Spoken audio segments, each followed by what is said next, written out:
Welcome to another episode of the Complete Agent Podcast, where each week one of us goes on holiday and the other two have to guess where they've gone. I'm James Kendall, and I'm joined as ever by Ian Story and David Warburton. Lads, where on earth have you been? Well, I've been here.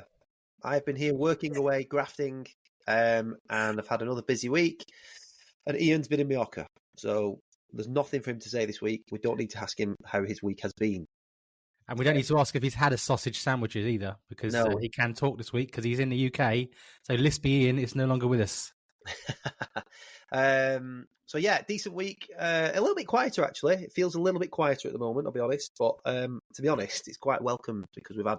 Can you be honest with us, please? I'm going to be honest with you. It's welcomed. Been a bit quieter. Certainly on the appointment front. So it's enabled me to spend a couple of weeks in the office catching up on things, and I've quite enjoyed it, actually, to be honest with you. But yeah, it's gonna get busier again because obviously our letters are going out in the next week, and I've got some good vals that are coming up already. I can see in the diary. I've got two or three crackers actually in the next couple of days, and I've met a couple of really good clients as well this week, actually. So yeah, all good, but it feels just a little bit quieter. I think that obviously since the election, there's probably, and all the talk of potential interest rate drops and all that sort of stuff, I think you've still got a huge part of the market waiting for that to happen. And I'd welcome it sooner rather than later. Yeah. And what about you, Mr. 305? Lovely week. It's been between 30 and 35 degrees. A little bit too hot, really, on some days. Been on the beach, been by the pool, and I've been playing ball games with the kids. Excellent. That sounds terrible, mate. Hope you're okay. It's been busy in the office. When I'm away, Phil does the negotiating and vice versa, and I think he sold 5 or 6. So it tied up 5 or 6 while I've been away. Nice. Ranging from 300,000 to just over $1 million. That lovely gold dust that we talk about.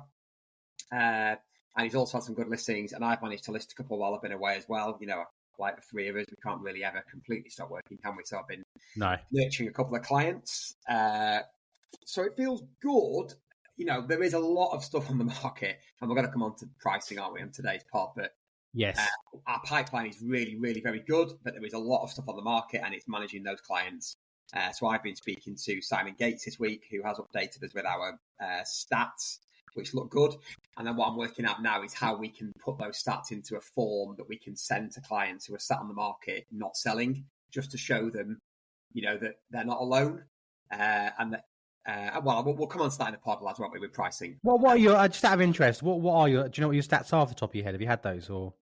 Well, I don't know them all. One in front of me. I know that on exchange, we exchange on about 25% more of the properties that we put on the market than the average agent in our area. Yeah. Which I haven't really used that stat before, but I'm definitely going to use that stat now because it's massively powerful. Yeah. I don't know the exact numbers for the rest of it, other than our percentage of asking price achieved has dipped to just under 100%, but the average agent is like 94 point something, so we're still well ahead of the average agent. Yeah. I'm sure you know your stats off the top of your head, JK. I've got them in front of me, actually. All I was going to say, just to go... just to cap off my week, because I think last week when we chatted, I'd had quite a negative experience with fall throughs, and I was up against it a little bit, to be honest. It's funny how the world works. You know, we've got some really good listings. Rich has had a really good run. We launched a super place in Newport Pagnell, and Rich did 2 viewings there this week and has now got a sale agreed on a place at 1.5. It's a stunning place. And yeah, it was just, I think, right buyer, right seller, right time. All the stars aligned, and yeah, he's done really well there. Couple of fall throughs. One we thought was going to exchange last week, fell through at the last minute. Classic example of agent lower down in the chain, fairly arrogant agent, actually. When we checked the chain in the beginning, well, you're not going to need any of this because, we're going to complete in May. And it fell through in July. So, actually, mate, we did need to know it. And this is why. Anyway, so that fell through, which is a bit of a pain in the ass. But literally just before the pod today, I've just tied it back up. So, and for another 20k over what we sold it for last time. So Seller's happy, buyer's happy. I mean, the seller has lost a fair bit in the deal, so that money that has increased has made up the difference for some of the bits she's lost. But again, everyone feels good about this. And what is nice is this one thing that is apparent in sales progression, and it sounds really obvious, but communication is key. It's and I won't talk about it too much on this podcast, but I was actually talking to another agent and somebody else in the industry the other day about AI and the effect that AI is going to have on the industry. And communication is massive. And I think AI is going to help bridge the gap for a lot of low-end comms. So, for example, someone inquiring about a property online and wanting to view a property, that is where I think AI will pick up the slacks. But AI will not be wandering around a property going, "Would you like to make an offer?" I can't see that. Johnny Five's not going to appear anytime soon, in my opinion. Johnny Five, you are showing your age there. I know. Well, look at my hair. I mean, we don't obviously put this out on video anymore, but as Ian said earlier, I look like the boxing promoter Don King at the moment because the quiff that I've got, the grays that I've got, I'm rapidly approaching 40 in 13 months' time. So my hair is catching up with my face. Jedward. 40s, best decade, your 40s. So welcome. Yes. Yeah, absolutely. A day over 43. He doesn't. Definitely doesn't. Yeah, you. The thing is, Dave's like one of those people you approach and you're not sure whether he's 28 or 52. Yeah. Because he doesn't have a beard. Neither do I. I don't really have a beard either, but I try. I've been doing this for about 20 years. I can't grow facial hair. It's as simple as that. So... Anyway, for those of you that didn't tune into the Beard podcast, who can grow a beard? Not me. In terms of stats, so I asked so we pay Gatesy to do our stats for us, and we did our first half of the year stats. And I must admit, when I messaged him and we said we were about doing it, I was a little bit apprehensive because I didn't feel like, I know we'd had quite a strong year on sales, but I didn't feel like we were as strong as we were last year. But again, I was completely wrong. So the area average agent where I am, exchange ratio, how much do you reckon that is? What percentage do you reckon that is? I'll be honest, I wasn't listening then. I was distracted by... Oh, sorry. So do you want to talk about beards again, rather than the estate agency? I was distracted by the speeding ticket. Welcome to the Beardcast. I've received a speeding ticket, and it was on the way to a Twilight shoot, so I'm really excited about that. Anyway, brilliant. So we were talking about percentages, not of facial hair. It was about exchange percentages. So the area average for exchanging in my area, what do you think it is? For actually going through to exchange? Yeah. Oof, I bet it's around 50. Yeah. Yeah. Ian, any advance on that? Well, given I think about 50. Ian, those of you that can't see the podcast, Ian has just dropped off the podcast, and the show must go on. 62%. He's back now. Ian, so what do you reckon the area average exchange ratio is in my area? 49%. Ooh, 48.73%. I think this must be like a nationwide, because ours is 48 point something, the average. Yeah, well, this is for MK40 to MK46 inclusive, so 41, 42, 43. I wonder if this is a Gatesy question really, but I do wonder if the national average is about 50%, and that we just. Well, it was last year, wasn't it? 53% of people that came to the market moved. So last year it was 47% on average. So what do you reckon ours is? Yours is 150%. You exchange on more than you actually sell. I bet you're 80%, JK. Yeah. Any advanced story? I'm going to say 80.5.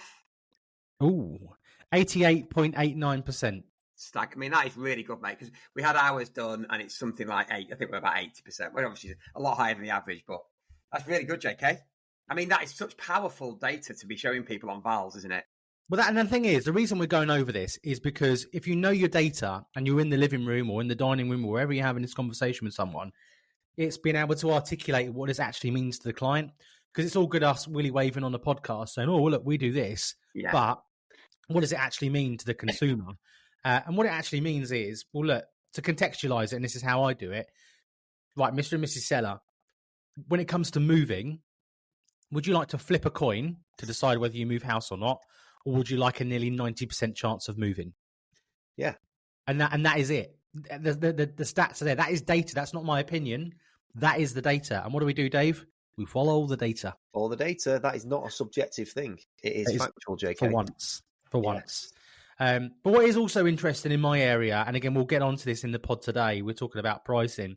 The price change ratio in the area is so over 41% of properties that are listed in the area have a price change.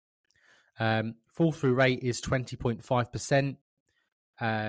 Average time to find a buyer in the area is 66 days.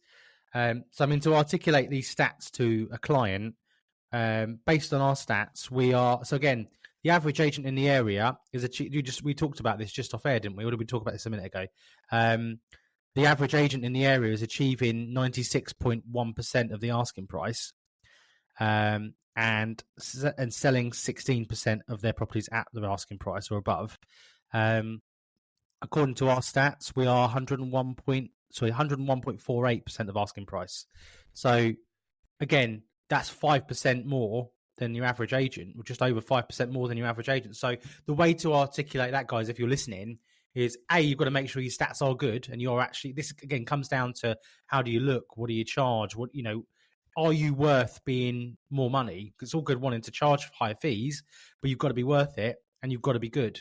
And upskill yourself. But to articulate that, if your stats are good, and I would like to think that majority of our listeners are agents that are playing in that mid to high end space, and are really good agents. A lot of people I speak to, members of TCA, non-members, people that are thinking about joining, they all got something in common. They're all trying to be the best version of themselves and the best possible agent they can be. And you look at their marketing, you know, people are putting in the effort, they do care. And I would argue that I think the majority of our kind of listenership and people we interact with and our members are in that upper level of agency that will achieve, higher stats. We'll be able to push the highest price for the client. I've been in the industry 33 years, work for corporates, had my own company now since 2006. And I think I've learned as much being a member of the complete agent as I had in the previous 10 years. The highest price for the client, but then having those figures and be able to articulate them. So, you know, having that chance of exchanging, do you want to move house? You know, yes or no, 90% or flip a coin. But then also when it comes to what you achieve, 5% more means absolutely nothing to anyone. So how do you articulate that in pounds and pence? Well, look, Mr. Seller, if I'm sitting in front of you and your house is 800,000, you know, that's £40,000 more in your pocket than another agent. So, you know, whilst I may be charging you 2% to sell your house here, so another £8,000, you know, the net result at the end, based on the figures alone for the average agent in the area, you're looking at 32 grand plus more. Obviously taking into account that, but you know, the bottom line is they can see if you draw it side by side, you're going to achieve more, you've got more chance of moving, and we're going to do it quicker because of the stats. So, you know, that's why we charge what we charge, and that's why you should use us. So there's me on my soapbox. Yeah. I think using pound and pence, like you said there, JK, as well. Obviously, you can talk about percentages and stuff, but relating it back to the actual cost and the value to them is very important. So I think that's another good thing, definitely. So should we move on to what we were going to discuss today, or did you want to cover anything else on that before we move on to pricing? And just a little tip on that. I think hasn't Luke Sinclair got an app or something you can use in the living room? Yeah, it's called Companion. It's on the App Store. And you can just, I think it's free, is it? I don't know. It's free, yeah. You can, for you, isn't it? 100%. Yeah, that's a really good shout, actually. And shout out to Luke as well, actually. He's a top guy. And he's one of those, again, that is all about improving the industry. And some of the things he's doing at the moment with WhatsApp that we are a part of. And we're slowly getting to grips with Agent Connect. Maybe we should get him on actually when he's back from Dubai next week and have a chat about how all that fits in and how it could benefit agents. But yeah, maybe one to talk about later on. Anything you want to add before we get into this week's topic? No, nothing from me. No. So I think, to be honest, this week's topic again is estate agency all over, but I think it's much more relevant now. I had a conversation with a couple of our TCA members this week, 1-to-1, via telephone call, and they were just talking about stock that's kind of sticking and not moving, and what to do. And how to move it forward. And I think, obviously a lot goes back to, I think last week, Dave, you mentioned, when we do our like consultations or valuations or whatever you want to call it, it goes back down to following the data, and it's not my valuation, it's not my opinion. We follow the data, we find a price that the market agrees with, and then we market the absolute hell out of the property to get people through the door, and then use our skill to negotiate the highest price. And I think if you start from that base, then I think it's a really easy conversation moving forward, because the market's not reacting to the price. Everything's being covered in terms of marketing, exposure, communication. The 3 pillars that we love to talk about are all covered. It's the market, not the marketing, and it's an easier conversation. But, however, there are lots of people that have listed properties that have been on the market for 2, 3, 4, 5, 6 months prior that haven't had those conversations. And how do you overcome and how do you have those conversations with the clients? Well, you've answered the question already, I think, JK, at the top of it there with the data. You just have to. I always say to clients that my job here is not to value your home. My job is to give you all the information that you need so that you can make informed decisions, because it's not my house, it's your personal circumstances, and we need to get you to the next chapter of your life. And I've got so many probably great examples, but that are really terrible for owners. And I visited a client yesterday who's probably going to be a really good, lucrative and great client for me, but he's got his own home on the market. He's got about 3 or 4 different developments that he's doing at the moment that he wanted advice on. His current home is on the market with another agent at 950. It is probably at best worth 100 grand less than that. And he's already been on the market for 9 months. And when I delivered the data to him yesterday, he just said, I totally get it. I totally get it. He's not in a mad rush to sell it, but he just said, that's the price, but it's never been told to me that way. It's never been talked about that in that way. He's currently at 950, which, as we know, is not the best pricing point. I know it's harder to get the pricing points the higher up you go with Rightmove, but bear in mind the conversation I've just had with him. He would happily sell this house at 850. And he's on at 950, and no one's told him that his house is not worth 950. The agent's just either not got the bottle, or they genuinely don't have a clue. And all the data suggests sort of late 7s for the house itself, but it has got a really nice garden. It's got some lovely views. So the question is, what will someone pay for that? But that's the subjective part, though, isn't it, Dave? It is the subjective part. But it ain't going to be 200,000 more than the value of the house. Do you know what I mean? So it's about delivering that. And what really frustrates the hell out of me is that people are just valuing based on their opinion, putting these inflated prices on, locking people into contracts, and they're actually playing with people's lives. I've got a lovely couple who are on the market with me at the moment. They're currently on the market at 900. They were on the market with another agent that's very, very well known for 1.1 million. And it is so far off, and they've wasted 18 months of their life. They've already got this other house they've seen. They want to spend more time abroad. They're really winding down, and their dilemma in their head was, it's not the dilemma, but the conversations they were having was, oh Dave, we can't reduce 200,000, and I'm saying, you're not reducing 200,000. It was never worth 1.1 million. You might as well have been on for 10 million. You'd have got the same result. So you've got to try and change your mindset. You're now looking at official data. We know what the property's now worth. Let's get it in the right ballpark and let's get you moved. Because I was saying, if you'd been on the market with me 18 months ago, you'd have been on the beach by now. But people are just, I think they're looking in the wrong place. They don't know how to value properly, a lot of people, genuinely. And they're scared to deliver it. But that's one way of looking at it. You are playing with people's lives here. So you've got to deliver it so that they can make informed decisions for themselves. And if you're not a good fit, like I always say to clients, I'm only giving you the data. It's your home. But if we're miles apart, we'll probably shake hands and walk away. Yeah. Because there's two things here. I don't want to spend lots and lots of time knowing that I can't sell something, wasting both my time and, more importantly, your time. I don't want to tell you something that you might want to hear. I want to tell you something that's factual so you can make the right decisions for yourself. So, again, I think sometimes people are frightened of walking away from things. But ultimately, if you know it's never going to sell, what's the point anyway? So delivering the data and being, like you said, JK, the job really is to market the hell out of it once you get within the vicinity. So if I'm going to a house and it comes up and the data tells me it's somewhere between 880 and 930, that's probably where it sits. And they turn around to me and say, well, we're hoping to get 950 for this, Dave. I'm not going to walk away from that, am I? I'm going to say, well, let's give it a good go. Let's give it a good go at 950 because that is the subjective part, like we say. But if it's not working, then at least we know where the range sits. And now, if they're saying, minimum, we have to get 950, there might be a conversation where I'm saying, I just don't know whether I should take this on because it's going to be a waste of everybody's time. But people don't do that. People don't do it. They take stock and they let them sit there for 6. I've got another client who is, after 8 weeks, totally pissed off with his agent. He's not had a single viewing. Marketing's bang average, and he's stuck for 6 months. Can't get out of it. I think it all comes back to what's very important is that it all comes back to what you've put in your proposal originally, because you'll lean back on that if you have to do a price alteration.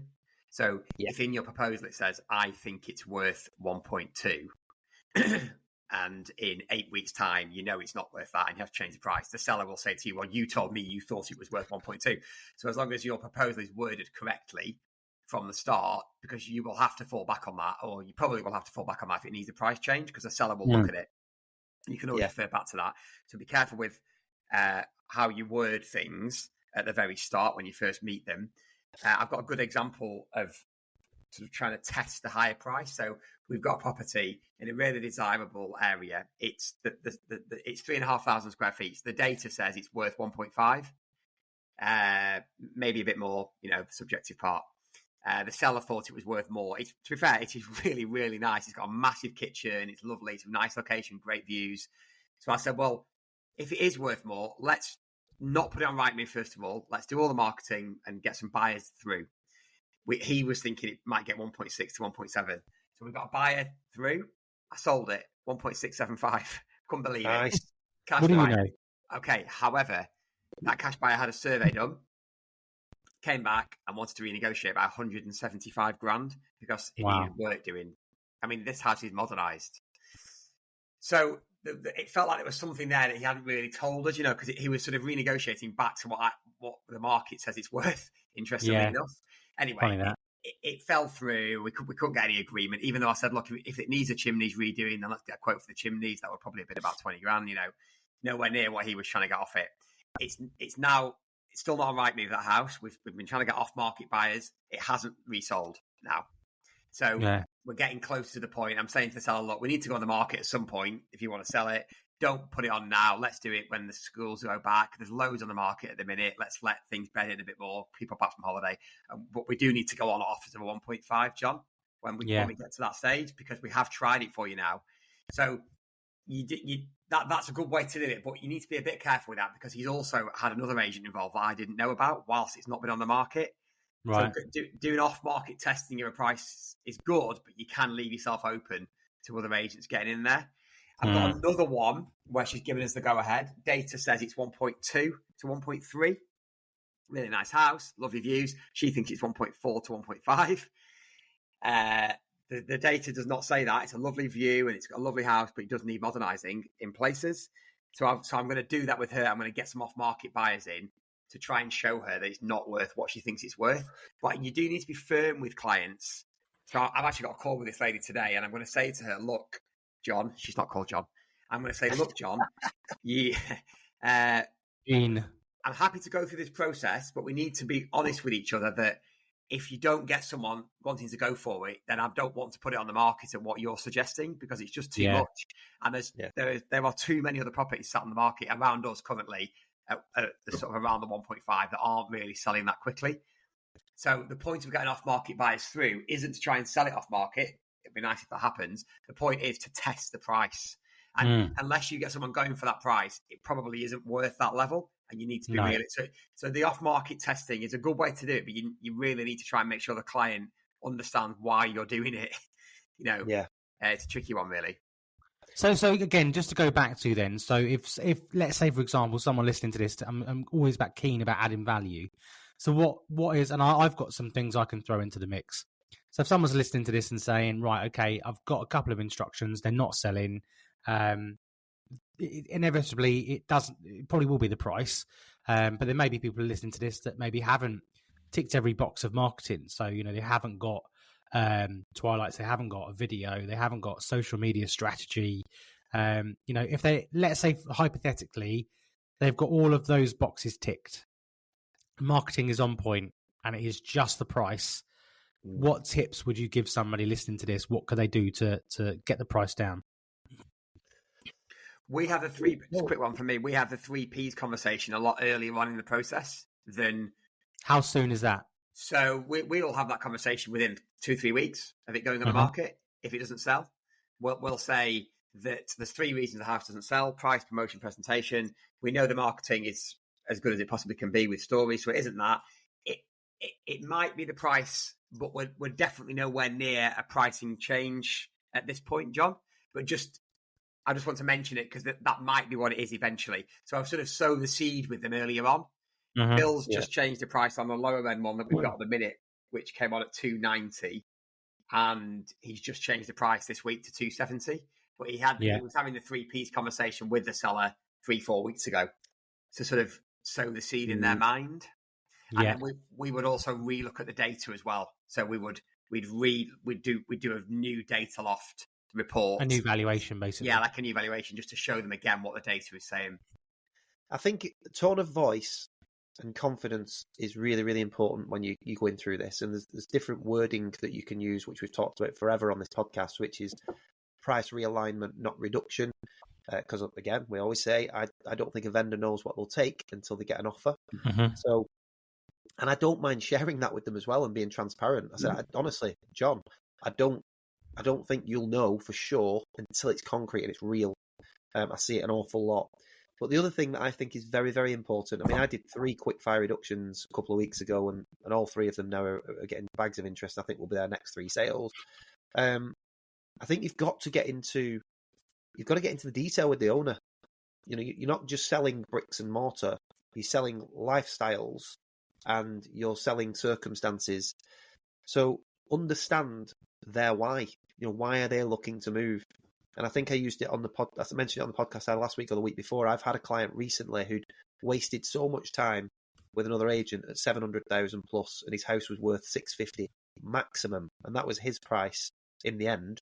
I was thinking the data was more like 625, 630, and we eventually started the marketing at 650. The best offer he got was 610, which, to be honest, I felt was too low. I felt the 610 was too low, and I'd said to him, I think I can get you more than this. And if we were to reduce to offers over 6, I think I'll get you more than 610. But you've got an offer on the table now. The person's in a really small chain. They're good to go. What's more important to you? Is it the extra 15,000 I might be able to get you over the next 2 to 3 months? Or is it moving closer to your family down south that need that support? Yeah. Only you can tell me what that is. You can tell me what you need and I'll support you. If you want to stay on the market at 650 for the next 6 months, I'll support you. That's what I'm here to do. Yeah. But your position is key here. So what's more important? So you've got to understand what your vendor's why is. By the way, he took the 610. He just said 15 grand over the next. Because I always say to people, whether it's a buyer or it's a seller, don't think about the here and now. Think about the longer term. So if you're buying the home and the vendor's asking for an extra 25 to 30,000 pounds, and this is your dream house, are you honestly going to be thinking about that 25 to 30 grand over the next 20, 25 years? You'll break it down into mortgage payments over a number of months. It's peanuts. And on the flip side, when it's an owner, that 15, 20,000 we were talking about with this guy, are you really going to be thinking about that in the next sort of 6, 12 months, Keith, once you sat in the house that you've got earmarked to be right near your daughter that you really need? Are you honestly going to be thinking about that? Only you can answer that. I just want to deliver the facts, the stats and facts. And I cannot guarantee you will get a better offer than this. And this leads me on to my next point, which is something that everybody can use, because like the Rightmove house price index is obviously all the up-to-date data, because land registry is always a little bit behind, so it can show what the trends have been for sold prices. But the Rightmove and Zoopla house price indexes are up to date. They've got a lot of the data. People are on their websites every day. They can see all the activity. They can see what people are doing, how they're behaving. And if you look at it at the moment, again, the way I'm delivering it to clients is there is not a demand issue here. All the stats back up that sales are up year on year. I think the latest figure is 15% up year on year. Buyer activity is up.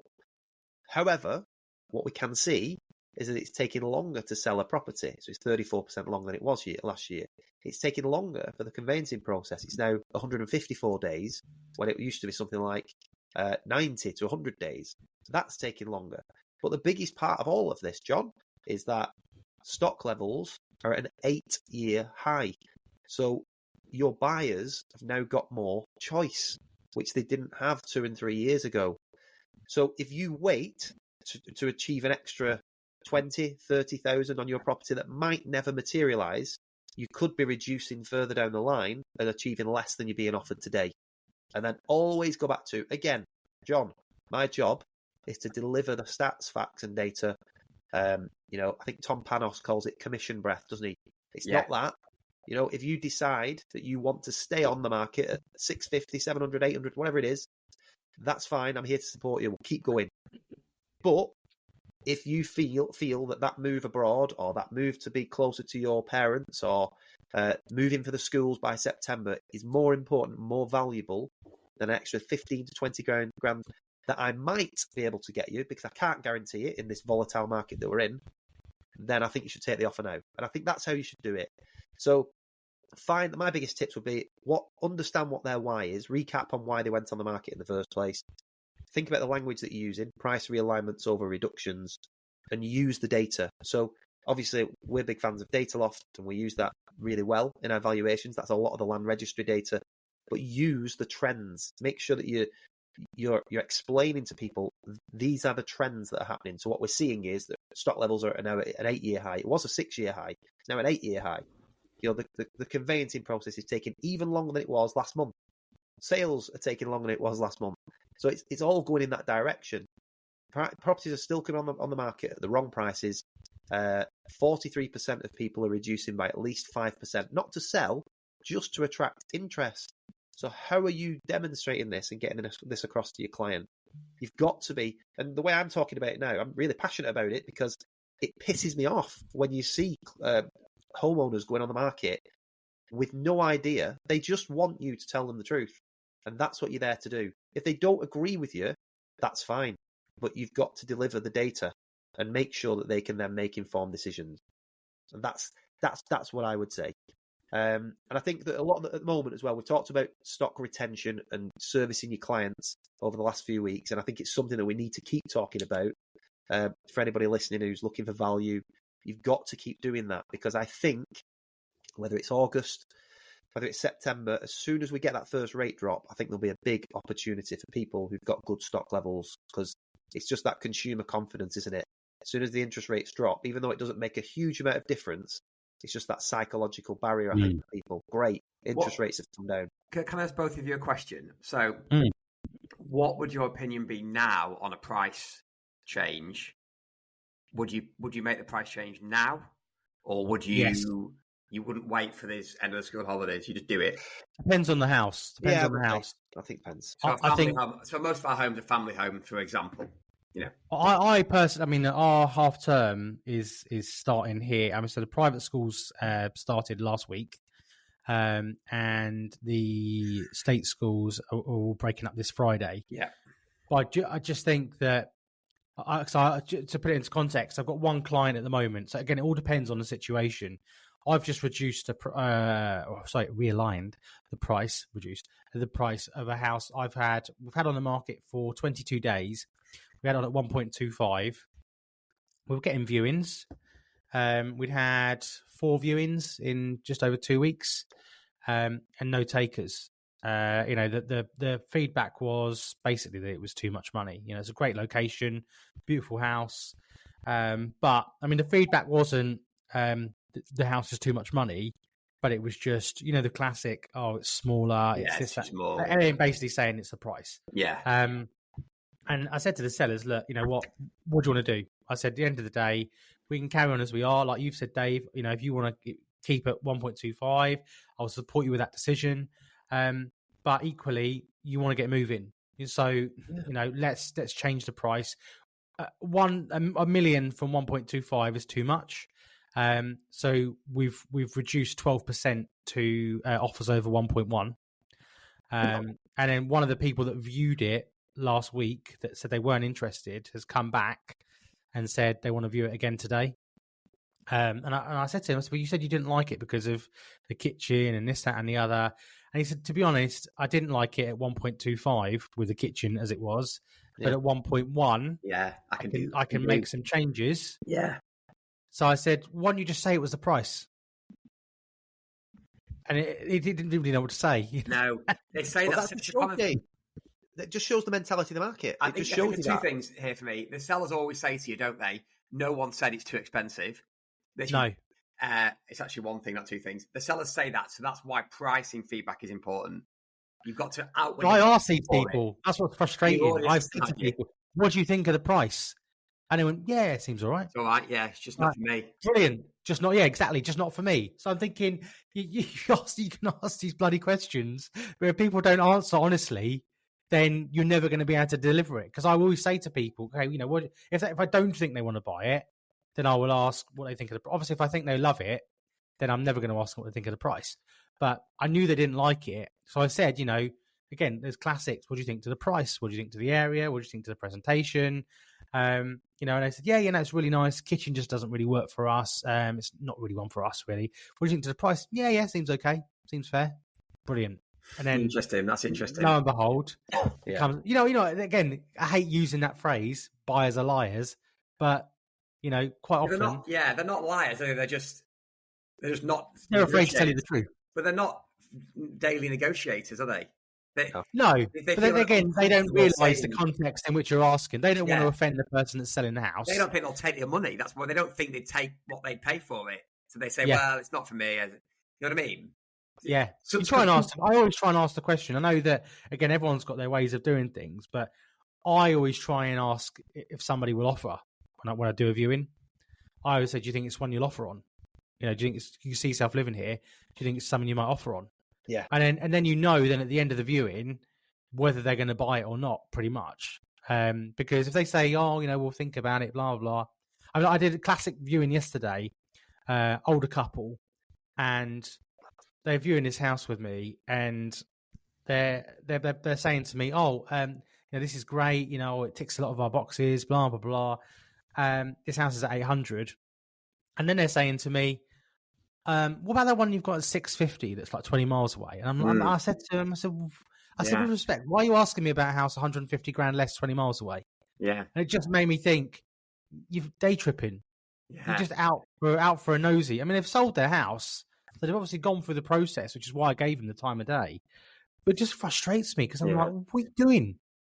Why are you out looking at houses like this? Anyway, to cut to the chase in terms of, things that you can do, one of the things that I like to do, again, I know you do weekly as well, Ian, is give people updates every week. That that vendor kind of retention and continuity. But also when it comes down to price, you need to be able to ask the hard questions. Why are you? You should know why they're selling, but what does this look like to you? So we tied up a deal. I think I mentioned last week's pod.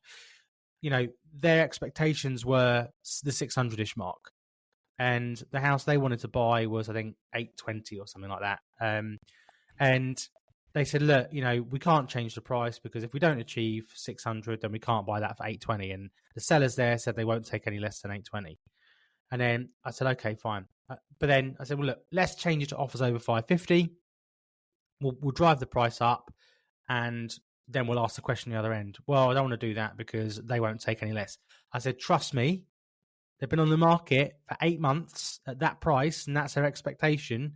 they're not going to take an offer from you at that level seriously until you're in a position to go. Yes. So let's focus on getting you in a position to go. Yes. I said, normally we charge for onward negotiation. I said, but I won't charge you for this. I said, I'm that confident, I won't charge you. I just want to get you moved. Anyway, reduced the price to 550, sold it for 570, and then tied a deal up on the other house at 780. Yeah. So they were like, you know that, what do you call it? There's that meme in it where he's like, how'd you fucking do that? Like, yeah. But it was like, that is a estate agency. That's what you're there to do for clients. You're there to help them move. Yeah, yeah. What, like Dave said before, people don't know what they want to accept until they get the offer today. And as soon as they can see that the next stage in their process is achievable, that then changes it completely, doesn't it? When they're sat there not selling, they know they can't go and buy a house. Their opinion is completely different. As soon as they've got an offer that's proceedable, and they can then go and buy or move or achieve what they want to achieve, everything changes completely. I've got one that I'm due to speak to today where we were, when we put it on, the data was 1.5, but the setting is just sublime. The views are amazing. So we agreed between us that we'll try and go on, and we'll go on at 1.6. Yeah. We've had interest. It hasn't gone. There's a little bit of it's dated in places, and the feedback's been, we love it, but it's a bit dated. And as we all know, 1.5 is a price point, 1.6 isn't. So I'm going to speak to them today, and I'm going to suggest that we change the pricing strategy to offers of a 1.5, because it'll get more people in the door, and it should give them what they want to do. And what they want to do is downsize to a village nearby with more amenities.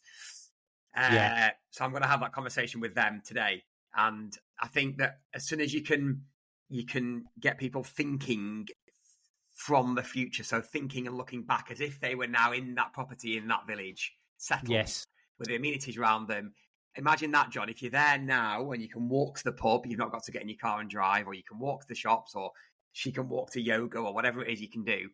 Imagine how you would feel then transpose that back to where you are now, and let's make some changes. It's all about how you speak to them, isn't it? 100%. And I'll ask the question again, for getting a price reduction, again, it is a price reduction. We call it realignment, sell it however you want, but it's a reduction in price to the marketing price. And I took one on the other week. It was on 800 with another agent, and I sat down with him in the lounge and said, what do you want to do? We want to move to Spain. Brilliant. Okay. And what does this look like?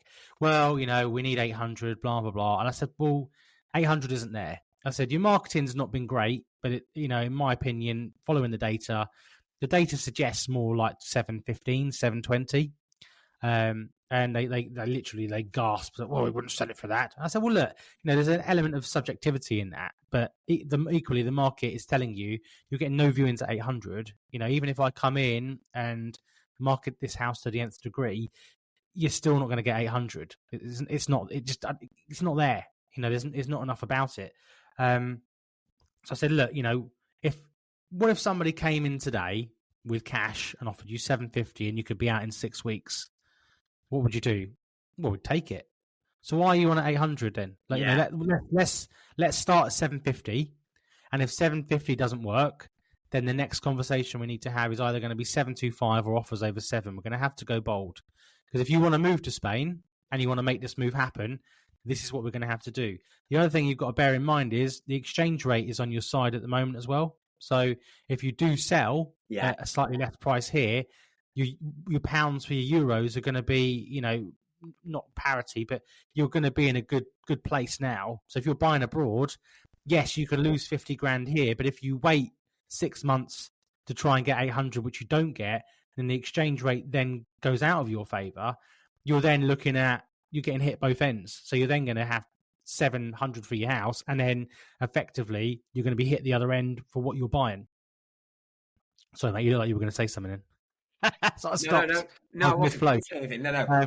It's putting it into context for them, isn't it? But I think what for anyone who's listening, what you can't do is hit them with a price change after, say, 8 weeks if you've not been speaking to them every week regularly with price feedback, with weekly updates, with touching on the 3Ps earlier on to set them up mentally for it if it needs to happen further down the line, because that's when you'll probably risk losing them as a client.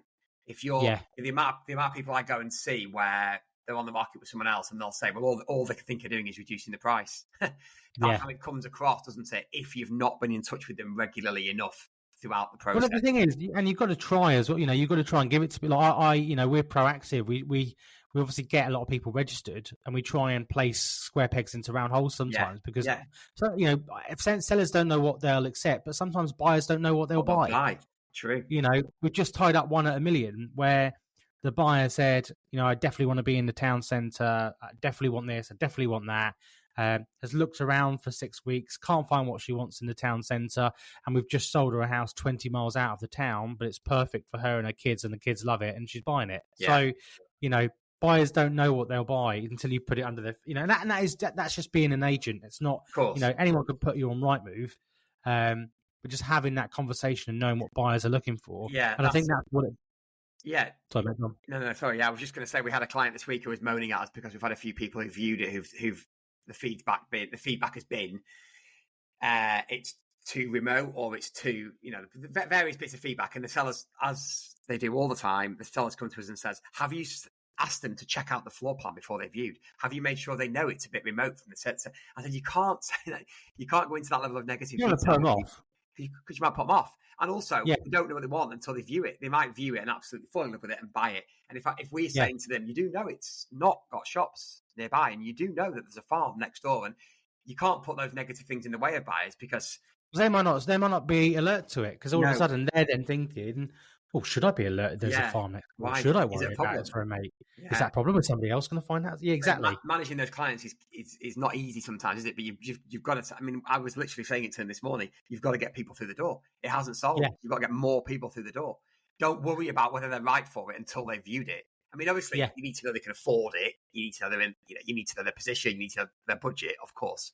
But there's a certain point at which you just got to get them in the door. Well, clients need to know that as well. And again, another classic example of just talking about that and building trust and confidence. I've got a client at the moment, and we've had viewing requests on the house, and one of the people that, in two different houses actually in recent times, where somebody's inquired, and the house has been at like 1.2. They've inquired and said, I'd like to view this house. And then when we started, I tried to call them, didn't answer. So I emailed them and said, thanks for your inquiry.